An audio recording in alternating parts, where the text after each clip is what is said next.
Ah, Julius. Ayan, hanggang 4 o'clock daw sila, oh. Ayan, no. Ay, pansit-pansit, ah. Sarap ito, fresh. Ayan. Oh, practice daw muna kami. Practice muna kami. Julius. Oh, Julius Pansiteria. Oh. Di ba alam kung saan ka magpapagsit? Kaya nga, ang dami. Ilan sila to? Ang dami nila. Dami namin. Hindi kayo niya. Ano to? Competition ba to? Ay, sorry. Ay, competition ba to later? Ay, paramihan ng customer. Dalawa kayo, kung natalo ako ng dalawang di kayo ang Oh my God. Tapos, kunin yung mga kasama.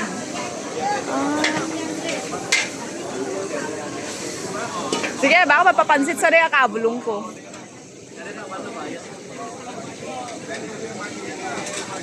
Ito pala yung sa Katagaman, guys. Yung sinasabi nyo na ito pala yung Julius Pansiteria sa Katagaman.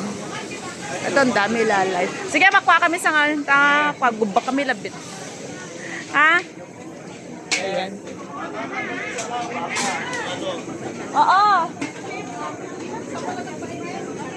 Ayan, ako. Bigla bang may nakakilala sa atin pala dito? Talagang what a small world to Gigaraw ang alam siya. Dami ng papansit guys hanggang doon. The whole Kalye Commercio yata. Inaros, Rab. Alam, dami. Oh. Daming pansit. Enangs. Ewan ko kung ano yung mga napuntahan ko na dito. Parang hindi ko maalala. Lalays, Boulevard. Oh.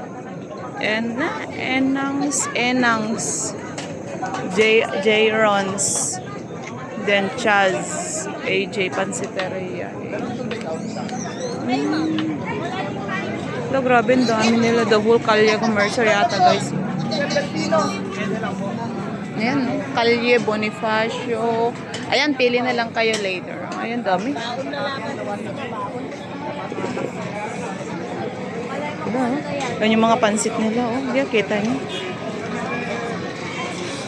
Ang dami. Uy! Bajay's Pansiteria number 5. Ang dami pa, guys. Oh my gosh. O, kayo na lang ang pipili. Baka hindi nyo alam kung saan kayo magpapansit.